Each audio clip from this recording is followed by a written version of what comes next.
All right, hi everyone. Welcome to today's webinar brought to you by IC Markets, where we'll be covering trading the news, non-farm payrolls or NFPs. All right, just want to make sure you guys can see my presenter screen as well, which should be showing the first the title slides, as well as I want to make sure you guys can hear me loud and clear as well. Right, and also do take note, we've got the Q&A windows and the chat box all open as well, so please feel free to drop your questions. Or if you wish to clarify any data or any piece of information during the presentation, please do not hesitate to drop your questions or your clarifications in the Q&A box.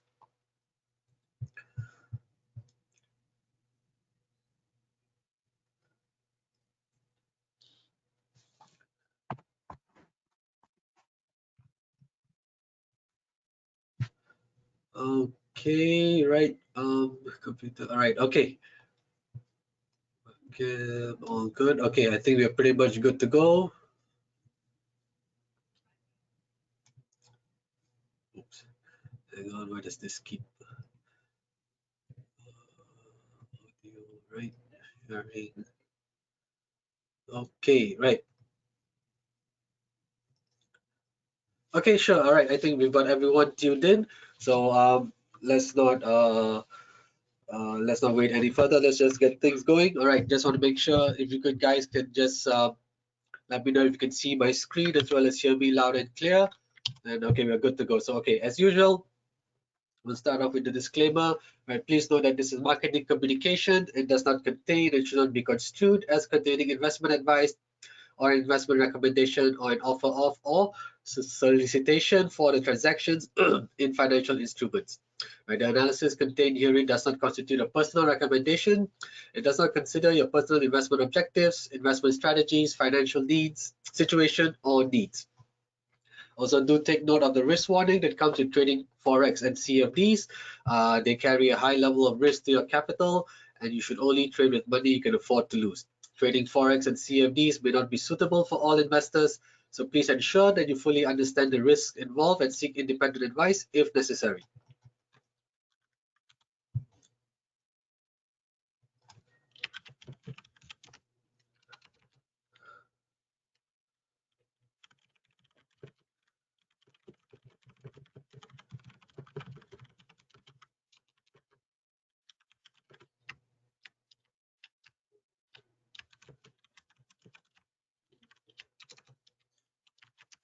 All right, okay. So my name is Ketan Ramachandra. I'm an investment analyst here at Everest Fortune Group. So this webinar series is brought to you in a special partnership between IC Markets and Everest Fortune Group, where we have been the finalists for Best FX and Equity Research for the following years, 2019, 2020, and 2021. All right, so here's the agenda for today. We'll just start off with the basics. What are NFPs or non-farm payrolls? Then we'll look at how do they impact the US economy and the monetary policy in the current situation. And then we'll move on to how can we trade them. And finally, I'll show you the list of resources that you can take note of and use them in your spare time to find out more about NFPs and to find out any other information that's related to them. Okay, the first of all basics, non-farm payrolls or NFPs are the key employment figures for the US, right? They give us an indication into the strength of the labor market in the US. So it specifically measures the number of workers currently employed, and this excludes those in the farming, private households, proprietors, non-profit employees, and active military personnel. So anyone else who is not employed by these sectors would be considered or would be reported in the survey. Now, who conducts the survey? This is done by the Bureau of Labor Statistics, or BLS. They conduct this survey every month, and they run their surveys on private and government entities throughout the US, right, to obtain information about their respective payrolls. Right, so this data is then reported on a monthly basis to the public via the Employment Situation Report. Okay, so here are some key points of the NFPs. Right, so they include roughly about 80% of the total number of workers in the US. So as you can tell, right, the other 20% would be those in farming, private households, proprietors, non-profit organizations, and in the military. Okay, so data is collected on a monthly basis and is reported in the Employment Situation Report, otherwise known as the ESR. Okay, so the ESR consists of two surveys, namely the household and establishment surveys. Now, what do these two surveys comprise of? It contains many other points, but the two main data points for the household survey is the unemployment rate and the participation rate. And with regards to the establishment survey, the two main important data points that they capture are non-farm payrolls and average hourly earnings. Right, so this data is commonly released on the first Friday of each month at 8:30 a.m. Eastern Time or New York time, or at 12:30 p.m. GMT, right? And this reflects the previous month's data. So for example, in August, earlier this a few weeks ago, we had the employment report or the non-farm payrolls released for the month of July, right? So you can guess that this is somewhat of a lagging indicator or coincident indicator, because it's giving us the data for the previous month. But as we all know, it still does have a major impact on financial markets. So regardless that it is actually coincident data or a lagging data, it still has a big impact on currency markets. Okay, so how do they impact the US economy and monetary policy? Okay, so because the ESR provides insights into the labor force, right, this directly impacts the economy, the stock market, the value of the US dollar, and also the price of gold and the value of the treasury holdings as well, or rather the yield on the treasuries, the US government treasuries. It also offers valuable information of job changes within sectors or industries. So those who are paying particular attention to stocks, for example, and they would like to know which sectors are actually shedding jobs or which sectors are actually gaining jobs, then you can actually filter down. This could be to construction, IT, leisure and hospitality, so on and so forth. So this is also valuable information for those who are trading equity markets as well, because if you're trading a particular sector or a company that's in a particular sector, you would like to know whether they are continuing, is this sector as a whole continuing to add jobs, are they shedding jobs? So it gives you insight into the hiring trend for those companies as well. Right, as I mentioned earlier as well, this data point, NFPs, can be considered as a coincident and lagging indicator, but of course, as we all know, it still does have a major impact on financial markets when this data is released.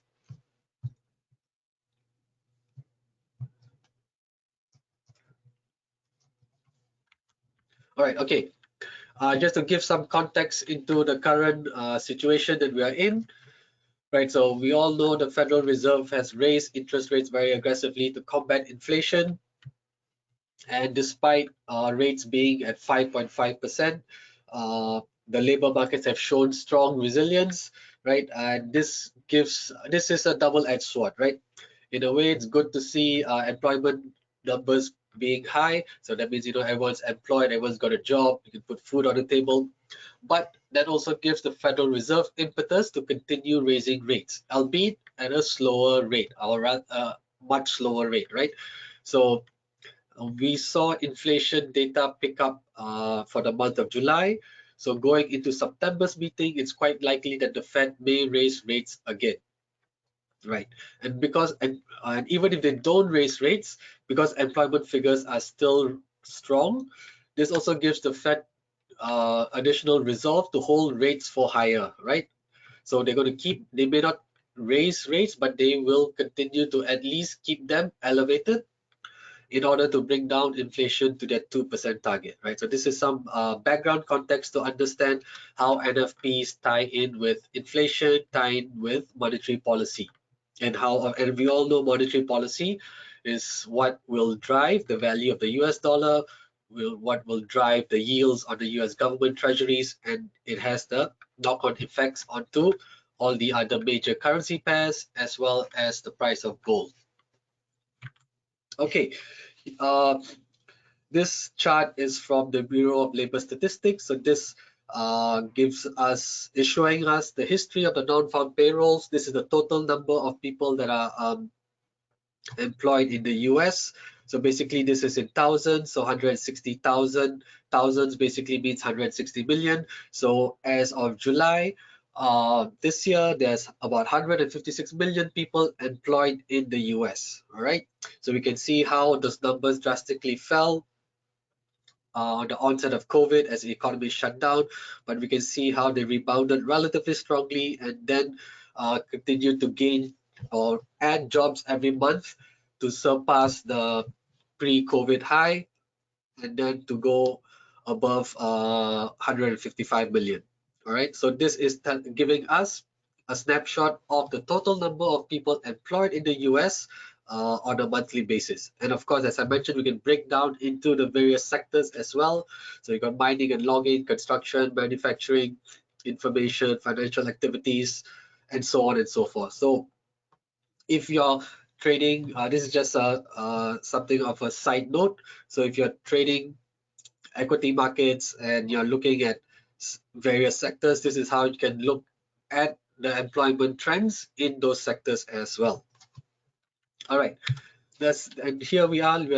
This second chart now shows us the unemployment rate. Unemployment rate in the US has been trending between, I would say, 3.1, I think, and 3.1, 3.3% to about 3.7% for the last 18 months or so. So you can see it's relatively stable.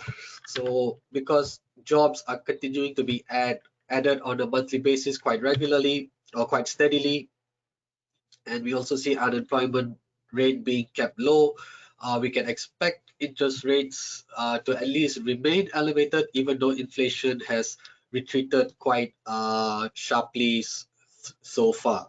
Right. Okay.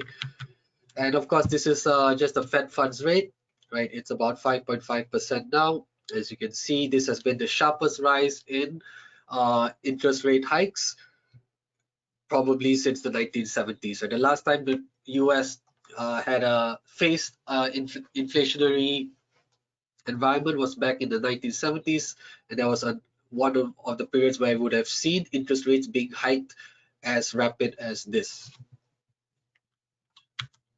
Okay, before moving on to how we can trade them, we're going to go into Google and try and search how do we look for such data on the NFPs and unemployment rate as well.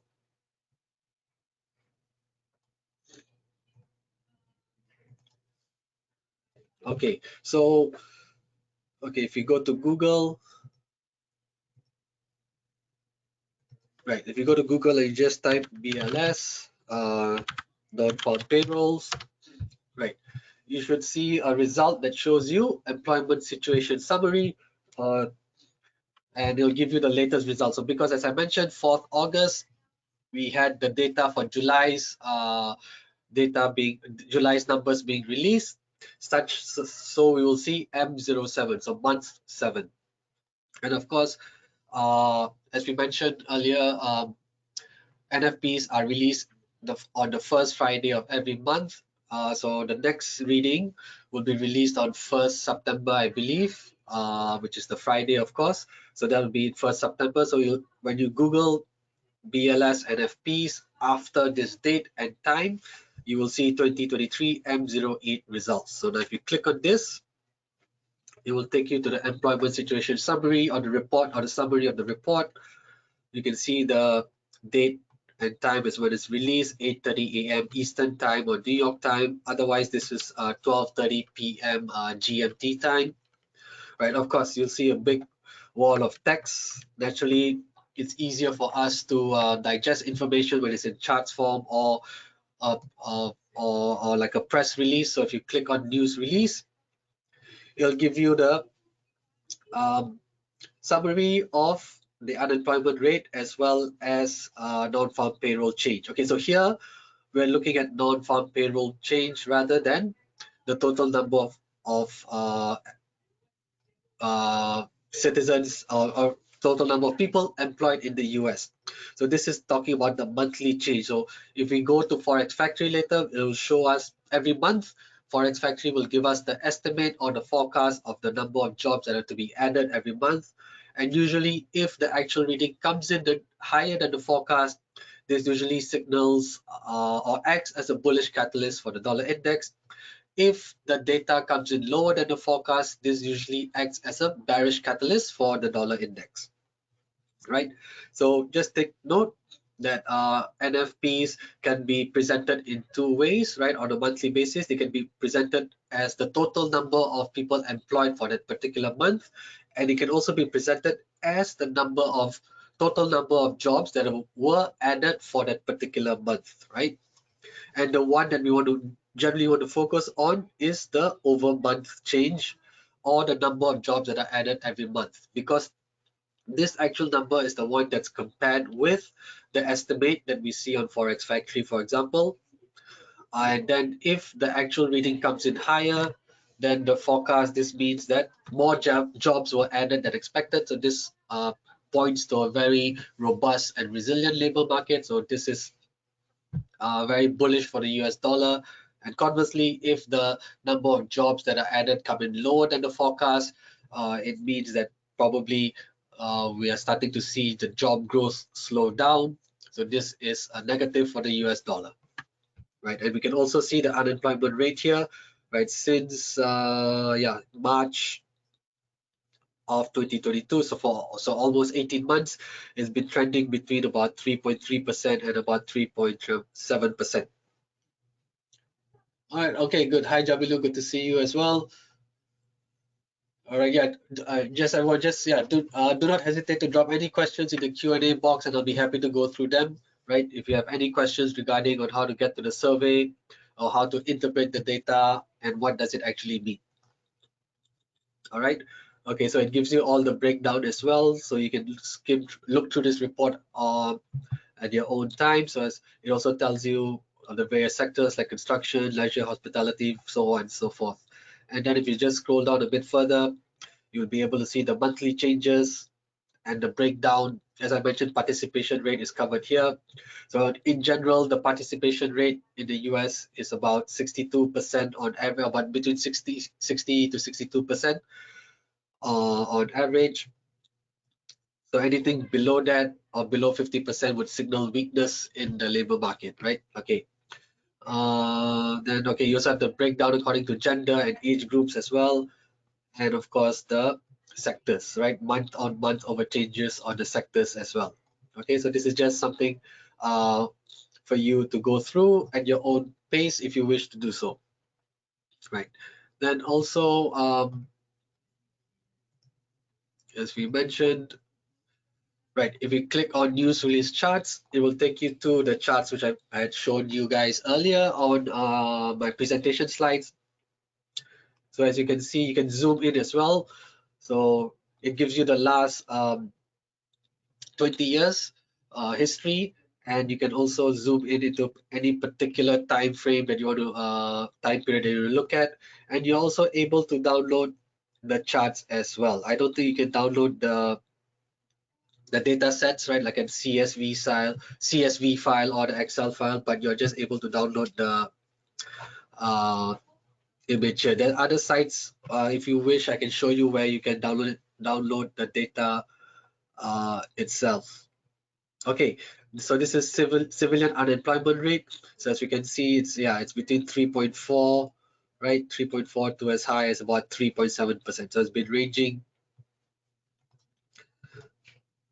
Employment has been ranging here, which is like I said, signals a healthy labor market, and also it's good for everyone, right?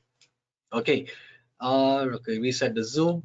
All right, now how do we look at the total number of unemployment figures? Okay, so we go into the establishment survey data. As we mentioned, remember the ESR report consists of the household survey data as well as the establishment. So in household, you get the unemployment rate as well as the breakdown as well. And then if you go to establishment survey data, you go by employment by industry. So this gives you the total number of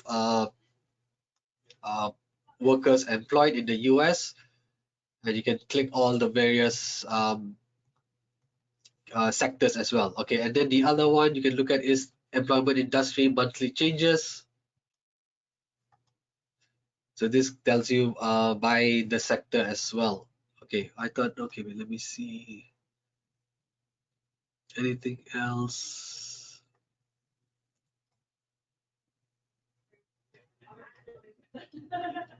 Okay, right. Then of course, now let's go to Forex Factory. All right, so in this, my time, I'm on GMT time, right? So I've set my time on GMT. And what I'm going to do here, I'm just going to search for uh, US labor market data for this year. So to give you an idea of how the numbers have been printing, right? So under filters, I've just selected the top two most impactful data and data events, and I'm just focusing on inflation and employment and just for the US, so that the calendar is pretty clean. Okay, there's a question.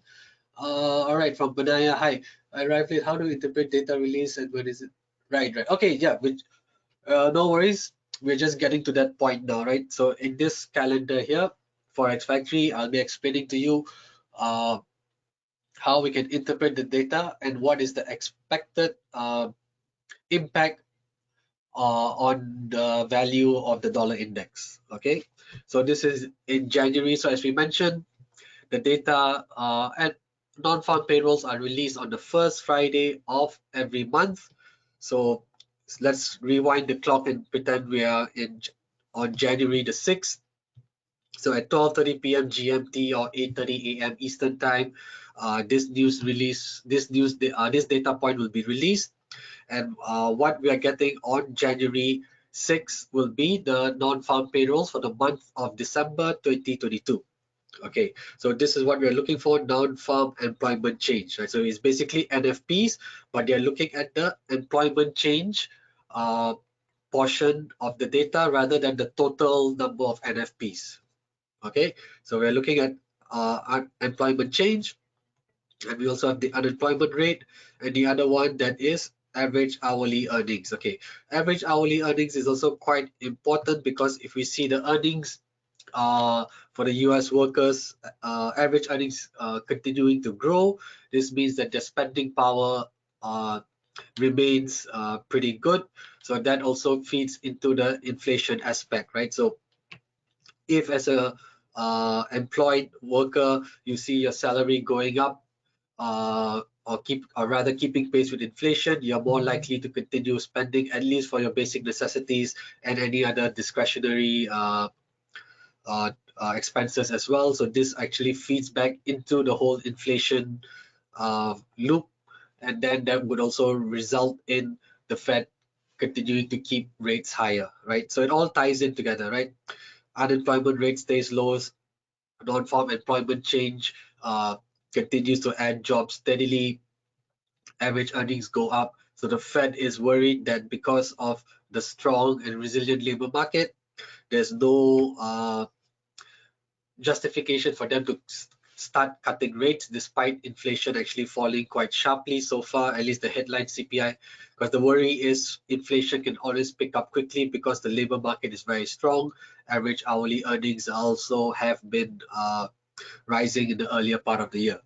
Okay, now this is how we can interpret the data. Let's get to it. Now, how do we interpret the data? Okay, maybe before that, let's just go back to the charts, the slides. Right, okay. So this is the chart for the dollar index. I'm on the daily time frame, and all these horizontal lines that you see, the blue horizontal line, dotted lines, are the dates on which the non-farm payrolls were released, right? It's the first Friday of each month, right? So this is January 2023. This is for this year, all the way till, right, no, sorry, January 2022, pardon me, January 2022. So this is like giving us a 18-month, almost 2-year look back into how the dollar index has traded going into the NFP data release, and after that, and how it has traded after the data was made public, right? Okay, so we can see generally, just to get an idea, some historical context as to how the dollar index actually traded going into the NFP news release and how it came out. And remember, during this phase throughout most of 2022, the Federal Reserve was hiking rates aggressively to combat inflation. And in general, you could see, at least for most parts of 2022, the NFPs actually, the dollar index actually went higher post NFP results in general, right? Of course, not every data event resulted as such, but in general, you can see here, this is Jan, because this is February. February it went higher, March it went higher as well, April, May, June, July, August exception, it actually fell post NFPs. Then this should be September, it went higher before pulling back, and then this should be October as well. So in general, for most parts of 2022, the dollar index went higher post the data release, right? So in a way, you could say that it's better to wait for the data to be released to get a confirmation of whether the monthly change was higher than the forecast, lower than the forecast, before putting on the position, right? So this could be like maybe slightly longer term. This could be a combination. You could even do it as an intraday trade, whether you want to do it whether when you're going in post NFPs, you could do it on intraday trade as well. Do remember that because NFPs are released on a Friday, you do have that weekend risk as well if you're holding the position over the weekend. So maybe as an intraday, you could take it just on that Friday post NFP release, put on the trade, and then close out the trade just before markets close. Or you can also wait till Monday when markets reopen, and because you have already assessed the data, you have seen that it's coming higher than the forecast, and this suggests that this should be bullish for the US dollar. Then and based on your technical analysis at that point in time, you could try and find opportunities for going long, for example, if the data was stronger than the forecast. Right, and then in the second half, actually the dollar index started falling despite despite non-farm payroll still continuing to add jobs. Okay, this brings us to something that you need to zoom out as well. So sometimes it's a bit important to understand the bigger picture as well, because in September, October was when the Federal Reserve, the Bank of Japan announced intervention measures to prop up the value of the Japanese yen. Now, how does the Bank of Japan come into all of this and relate to the value of the dollar index? Well, the Bank of Japan is the largest, or one of the largest holders of the US dollar and US treasuries as part of its foreign reserves. So in order to prop up the value of the Japanese yen, they have to sell the US dollar and sell the treasuries and use the sales proceeds to purchase the Japanese yen in the open market. So this is the period where we also saw dollar yen pull back very sharply. We saw the dollar index, as you can see, this chart pull back very sharply as well.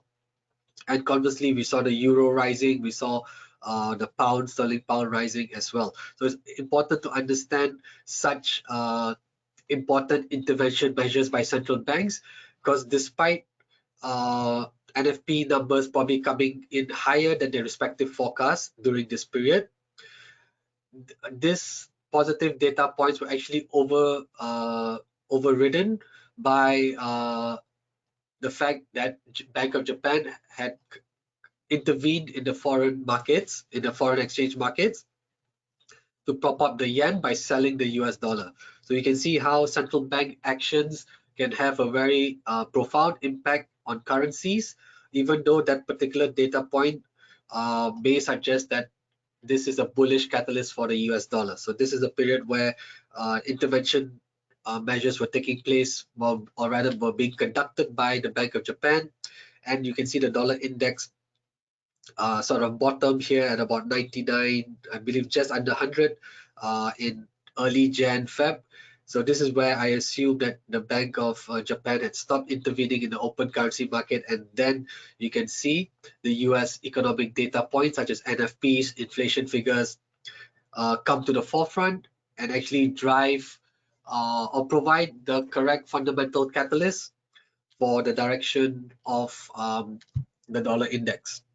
So that's quite important to note as well, because if we just simply assume that, oh, okay, the data this month's NFP's number was higher than the forecast, okay, that means we should be long dollar or long dollar index. And on conversely, if we think, oh, okay, this month's data was much weaker than the forecast, so we should short the dollar. If we just go purely based on a single data point, we can get many trade calls or trade ideas wrong, right? So that is why it's important to have a little bit of understanding of the bigger picture, and then of course use technical analysis to identify the appropriate trading setup, whether it's long or short. Okay, so right, okay, this is just why I wanted to highlight how the dollar index has traded going into the NFP release and coming out of it over the past 18 months or so. Okay, so if we go back to Forex Factory, right? Okay, so how do we interpret the data, right? So this is the forecast 200,000. This was the previous month's result. So remember, this is in January 6th. So this is the forecast for December's reading, and this is the previous data for November. So in this case, December's reading that was released in January came in at 223,000 jobs. So that means the US labor market added 223,000 jobs for that month, which was higher than the forecast, which would typically mean that this is a bullish catalyst for the dollar index. And unemployment rate also came in lower than the forecast and lower than the previous month's figure. So we have two data points that suggest a very strong labor market, right? Okay. And then so then moving forward, so if you, I'll just show a couple examples, and then after that we can see how we can actually trade them going into where we currently are. So here, right, in February, January numbers were spectacular. They added 500,000 jobs for the month of January versus the estimate of just under 200,000, right? So this was like a blowout figure. So you can expect the dollar index to have jumped very high. And if we go back to the chart, February 3rd, right? If we go back and take a look, this is January, February. February here. Okay, wait. We'll do this on TradingView after this. Yeah, let's just do it on TradingView after this, so it's much easier, so we can actually interact with the chart itself. Okay, then I'm just trying to see if find you. Okay, wait. This.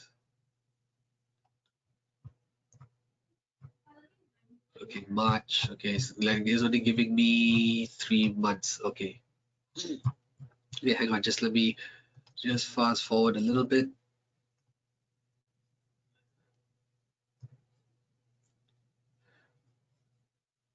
It's Friday.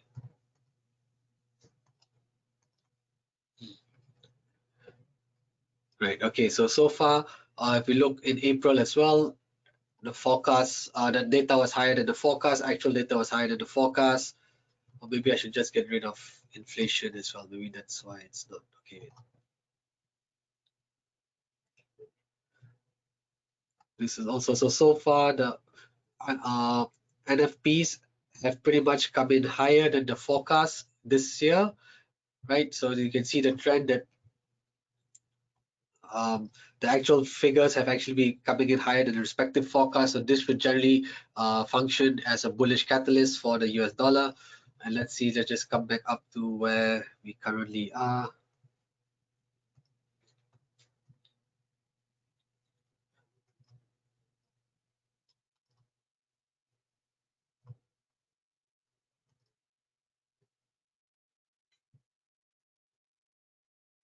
Why is it not letting me do it?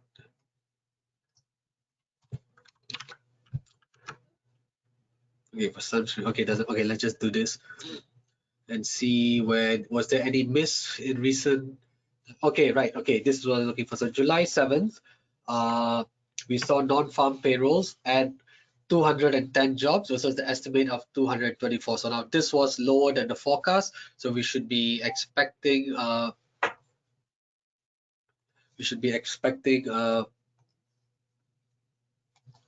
negative catalyst for the or bearish catalyst for the dollar index. So let's see how if that actually played out. And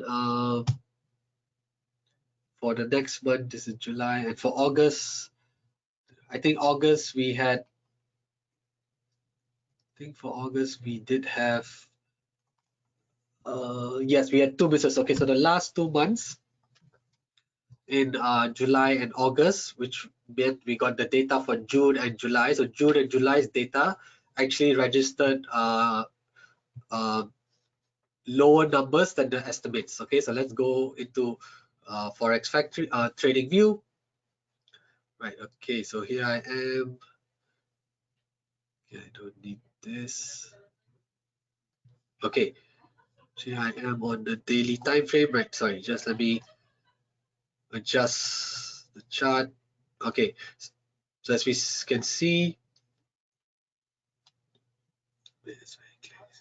all right. Right, so do take note because the data is released on the first Friday of every month. It's not a 4-week interval, right? Because of when the Friday falls, it could be a 4-week interval exactly or 5-week interval. So you could see sometimes why the horizontal bars sometimes would be a little further than expected. Like example here. So 2nd December Friday, we had data for December released, but in January the first Friday was actually on the 6th. So sometimes the placement between the horizontal bars may seem further than expected because of the fact that the data is not released on a 4-week basis or a 4-week interval, but rather it's released on the first Friday of each month. So that is why you may not see the horizontal bars at equal spacing. Okay, so let's just zoom into where we currently are. So as we mentioned, in the last two data, the last two most recent NFP data, we had the data actually come in, the actual data come in lower than the forecast. So as we can see here, especially on July, 7th July, the dollar index continued to fall over a period of 5 to 6 days, dropping from like 103.20 to as low as 99.70. And on Thursday, we had the data miss again, coming low, in fact, coming lower than the forecast, and we saw that data we just saw dollar index drop for 1 day, right? Because led by other uh, bits of information, right? Because basically we also had inflation data coming in, which was stronger for the month of July. We also had like other weekly data such as unemployment claims, which also act as bullish catalysts. So we had different data points that actually reversed the fall in the US dollar or the dollar index and actually drove it higher, right? So one way is okay,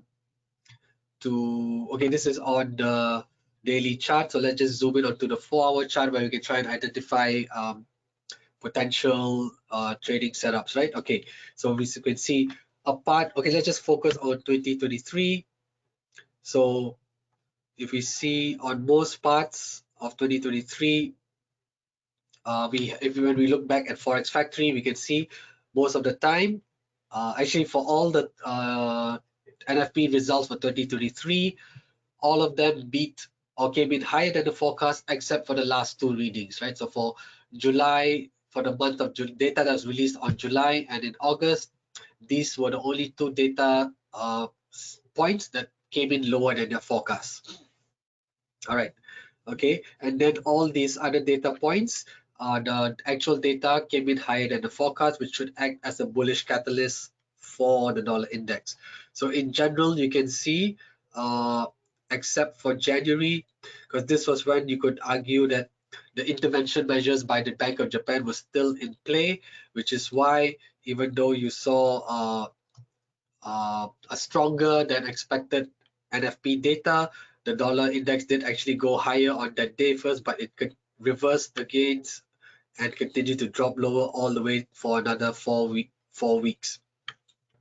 So this is where this is an example of where stronger than expected inflation data was actually overridden by other economical or other fundamental factors that actually drove down the value of the dollar index. So that is why it is always important never to trade the NFPs by itself, right?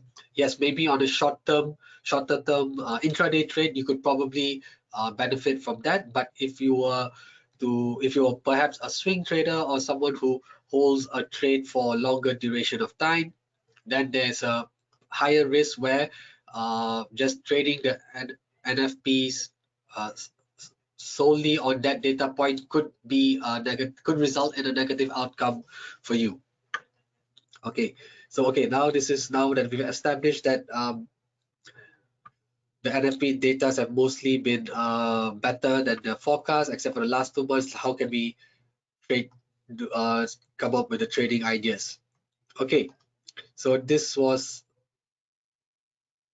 this on since I'm going on. Okay, here.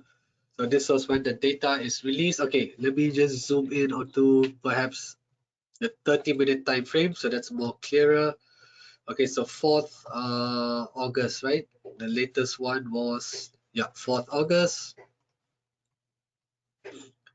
Here we go. Okay, so this is the calendar. 4th August, 12:30 p.m. GMT. Okay, do take note. My chart is on UTC time, GMT time, UTC 0. So all the data points for NFPs will be released at 12:30 p.m. GMT as highlighted on my cursor here. So right, if we on this day, you can see that the data came in lower than the forecast. So this is a negative for the dollar index, negative for US dollar. So we should be looking to short the US dollar or the dollar index here. So based on an intraday trade, okay, let me just highlight this zone.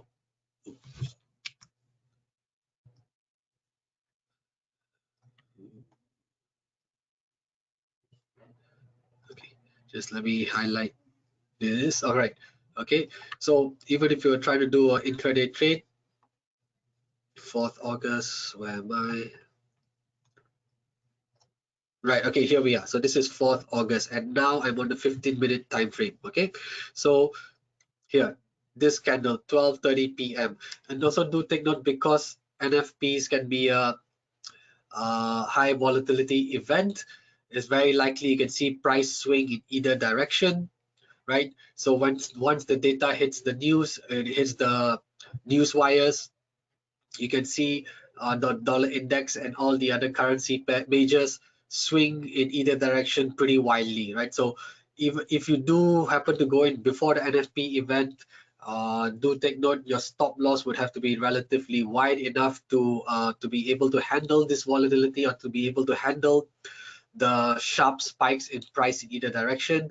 So which is why personally for me, I would prefer to actually wait for the data to be released and quickly assess whether it's bullish or bearish for the dollar index, and then to place the trade. So if we look at even on the 15-minute time frame now, you can clearly see once the data is released, actually the dollar index spiked higher first, but because we can interpret the data coming in lower than the forecast, we should be looking to short the dollar index. So even if you go into the 5-minute time frame, and I go back into zoom in onto the 4th August,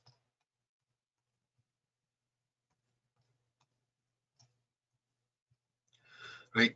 So you can clearly see 12:30 p.m. Just the 5-minute candle at 12:30 p.m. You can see how wide the range can be, right? Dollar index, the range of that candle is very wide, 102.30 to as high as to about 102.50, so about 36, so almost 40, almost like 40 pips, right? So you can this is the type of range you can expect. So that is why it is important to have a pretty um, wide stop loss should you be actually trading prior to the news event. Okay, so in this case, as I mentioned, I generally prefer to wait for the data to be released. So even in here, if the data is once you have access that, okay, the data came in lower than the forecast, and I wait for the 5-minute candle to close and then put out a trade, and you can actually probably identify the stop loss and just slightly above this zone here, this peak, right? You can identify your stop loss slightly just above this spike here, or this wick here, which is also a little bit higher than the NFP volatility, and then you could just enter a short trade here after the first 5-minute candle, or perhaps if you even want to be more uh,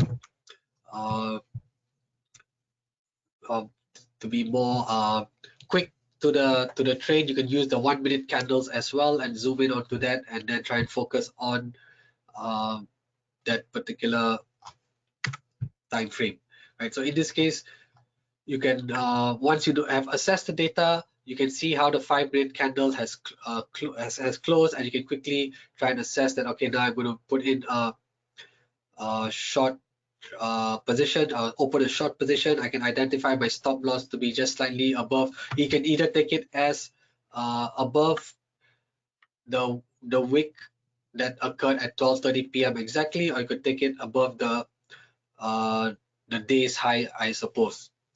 Right. Okay. And then in terms of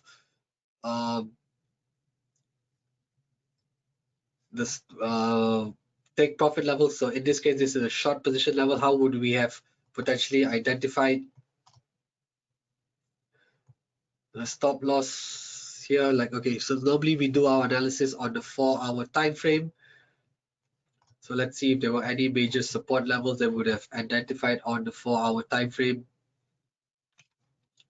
Right, can we use a combination of, right? Okay, so even without using any Fibonacci retracements, I think we can see that prior to this data news release, we can see that this level here,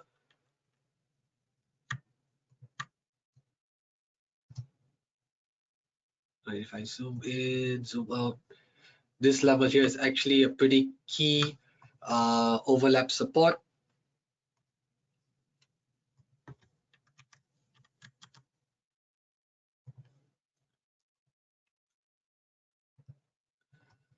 Right. So as I mentioned, I prefer to do analysis on a 4-hour time frame so that we can identify major support and resistance levels. So going into this meeting, we would have tried to at least identify major support and resistance levels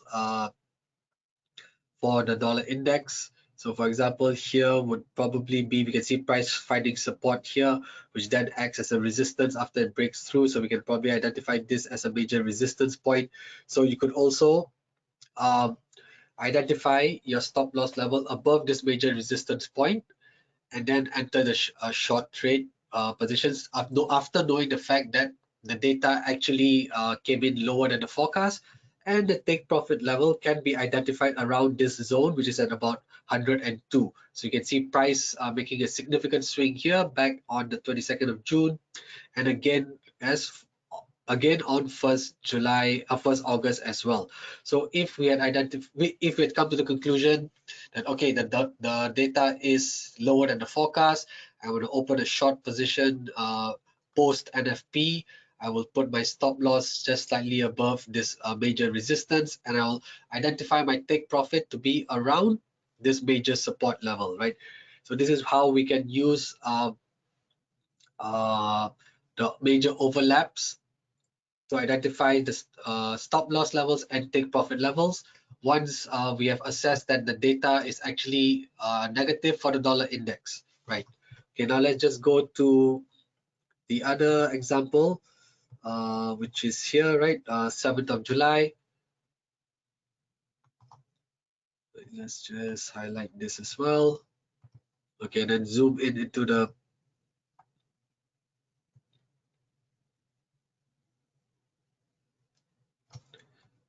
right. Okay, so let's just go into the 15-minute chart. So this would be 7th July, I believe, if I remember correctly.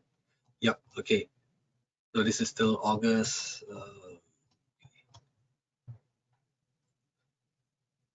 Right. Okay, 7 July.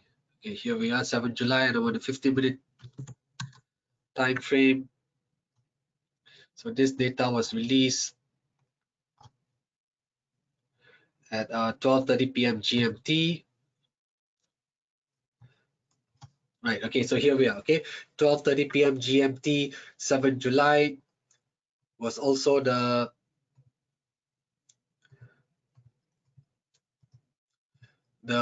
data point where non-farm payrolls, the actual data came in lower than the forecast, so this is negative for the dollar index.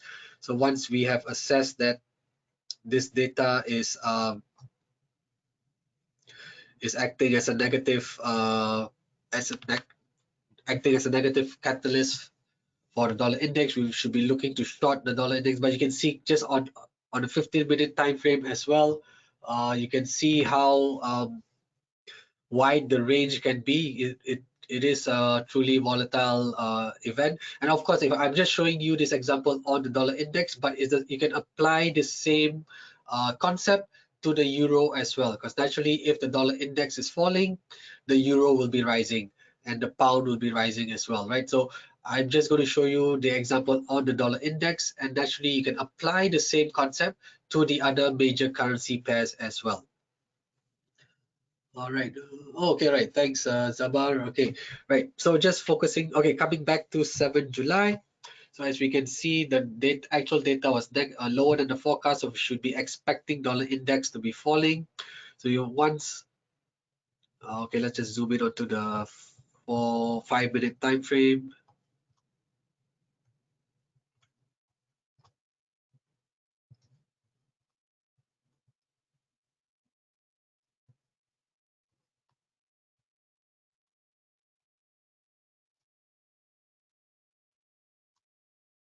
Right. Okay. Sorry. Here we are. 5-minute time frame.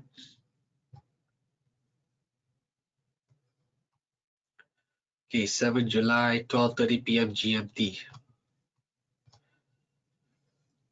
Okay. So news was released here and it went straight down like a rock, but then it proceeded to retrace higher before resuming the downtrend. So that's why it is also we can see the range as low as 102.60, and after post news coming up to 102 again another 30 to 40 pips. You can see the range of the move. So here once again you can see that okay, we have assess that the data is negative, so we'll be looking to short the dollar index. Now, as you can see in this example, the price actually retraced significantly higher, quite high, almost coming back to the opening at 12:30 before reversing. So once again, let's see on the 4-hour time frame, would we have been able to identify any major support or resistance levels? So here data was released 7 July here, right? Okay, so prior to this,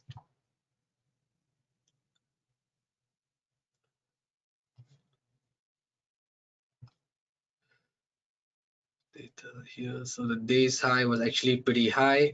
So you could actually, you would definitely wouldn't be setting, although this is a very significant resistance level or zone, this is just simply too high in terms of a stop loss level, in terms of absolute level as well, and also as a percentage level. So in this, for example, in scenario, if in this type of scenarios, if you're not able to identify any major overlap resistance levels, a good rule of thumb would be to identify maybe the 1-hour candle or the 15-minute candle, 30-minute candle, and choose the stop loss just above that highest point of that particular candle. Because at the end of the day, you don't want to have a very high or a large stop loss level in terms of the absolute level as well as a percentage. Right. Okay. So for the stop loss level for this particular instance, although the overlap at 103.30 is a very nice resistance level, it's probably not practical when it comes to actual trading because it's just too high. or too large of a stop loss to actually have. So it would probably be a good idea in this type of scenario to use maybe the 30-minute candle or 1-minute candle and identify the high of that particular candle and place your stop loss just slightly above it. Right. In terms of the take profit here, because if we zoom out a little bit, if you look at where price was currently trading before, there's a few areas where you could potentially one area or level that you could identify as a stop take profit level would be this swing here that occurred on 27th of June. You can see a significant swing here, price bouncing off this level quite strongly. There's also another level here where price also made a significant swing, bouncing off 102.70 as well. And this also actually, yes, actually I would have used this, identified this level as probably the take profit level for this short position here, because this is actually a very significant, or even if I stretch it all the way back here, we can argue that this is actually a very significant support level. We can see price running into resistance here and bouncing off as support here as well. So if I'd done my 4-hour analysis before this NFP, I would have identified my major resistance at 103.30 and the major support at 102.76. So knowing that this data released on this day was actually lower than the forecast, I would have set my take profit level at 102.76, roughly around there. And in terms of the stop loss,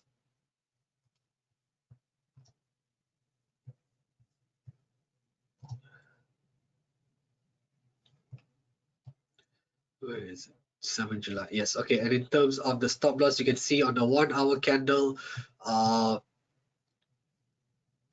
maybe probably 30-minute would be better.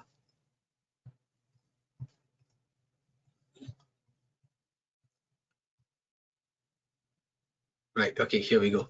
So this is the one. So right, okay, so we can also use the candle beforehand. So data was released on 7 July, right? I'm just getting the dates. Yeah, 7 July. So yes, okay, so 7 July here. So I would have probably used, you can also use the candle before. So this is a 30-minute candle. You can use place your stop loss just above this wick as well, and then place the order, and then probably because this is the first major support, this is where I would have identified the first take profit level, but because this move was really big, it actually continued to extend. So this one actually you would have, yeah, I mean, you can't, we can never tell exactly how far price is going to fall or how far price is going to rise, but we can try and at least identify major support levels that at least gives us a better chance of at least locking in or booking some profit. So in this case, in this example, we would have actually missed out quite a lot of the move based on the 4-hour time frame. Right, if you go back to the 4-hour time frame, if I identified this level as my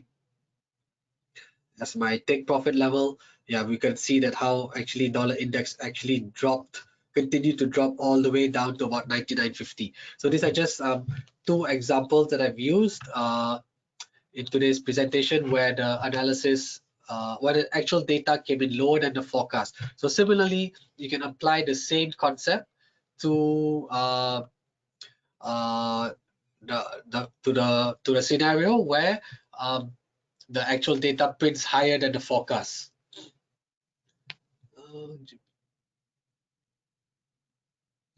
Okay, so hi Jamil, I'll just get to your question in a bit. Sorry. Okay, right. So basically, what we've covered here is just to give you the I would guess the foundation for how we can interpret the NFP data, how we can assess the data, and then try and quickly establish whether it is going to be positive, it is going to act as a positive catalyst for the dollar index or bearish catalyst for dollar index. And then naturally, once you know the direction of the dollar index, we will know how the other FX majors will react. We'll also know how gold prices will react. And generally for me, preferably I would, for me, it would be to enter or to open a position trading the NFPs after the data has been released, so that we know for sure exactly what is the outcome and how is it likely to impact the direction of the dollar index.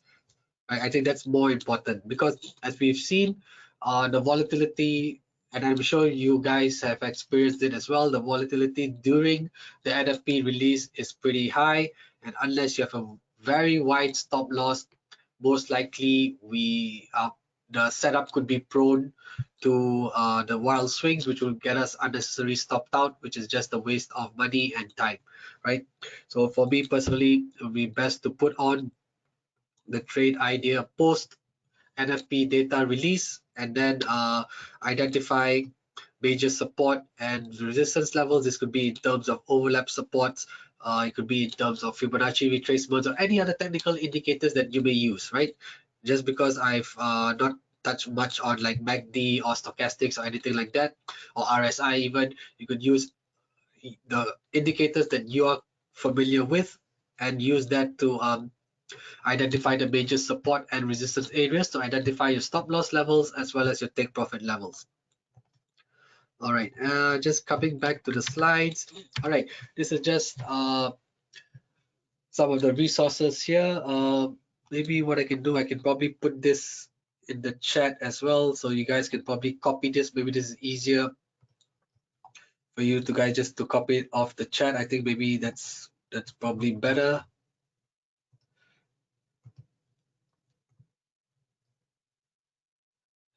Okay, oops. Let me see if I can put it here. Yeah, okay. Yeah, so you guys can copy this as well, and also alternatively, you guys can take a screenshot of the presentation slide as well. So we have MSIT, which is Employment Situation Report. We also have the BLS, the charts, and of course we have Forex Factory, where you can get all the data as well from Forex Factory, and we also have the Federal Reserve calendar as well for the FOMC meetings, and we also have this tool by CME Group, which gives us a forecast on the probabilities of upcoming Fed rate hikes as well. All right, okay, so I've come to the end of this webinar. Okay, before we end, I'm just going to launch a poll. Would truly appreciate it if you can give your feedback as well. And also there's a survey that will be launched after the webinar ends, so please give us your feedback at this point as well. All right, okay, Jamilu, right, with regards to, okay, I believe you're talking about the interest rate decision webinar. Okay, it should be up already. Okay, let me check with IC Markets and get them to upload it as soon as possible. Otherwise, yeah, usually it's up by the end of the week, or if not, early the following week. All right, okay, thank you, Desiree, as well. Yes, Zabar, yes, this video as well will be uploaded onto their website, onto YouTube, sorry, onto the YouTube channel. So this could take a while as well. Probably since we are doing this on Tuesday, maybe give them till early next week or middle of next week for this webinar to be available on the YouTube channel. Okay, with regards to last week's channel, I'll definitely get in touch with IC Markets and I'll check with them what's the situation regarding this. All right, okay, I'm just going to close the poll. Thank you very much for your feedback. Do take note, we've got the survey coming up as well once I end the webinar. And of course, I just have to end off with the ending disclaimer as well. All right, do take note of the risk warning that comes with trading Forex and CFDs, as they carry a high level of risk to your capital, and you should only trade with money you can afford to lose. Right, trading these instruments may not be suitable for all investors, so please ensure that you fully understand the risks involved and seek independent advice if necessary. All right, okay, thank you everyone for tuning in today. Hope this has been a great webinar for you, for all of you. And yes, I'll get in touch with IC Markets for last week's interest rate decision webinar. All right, thank you everyone. Take care. Have a great trading week. And okay, and before we end up, do take note. 1st September Friday is when we'll get the NFP data for the month of August. All right, do take note of that event that's coming up next Friday, or 10 days from now. All right, thank you everyone. Take care and have a great trading week.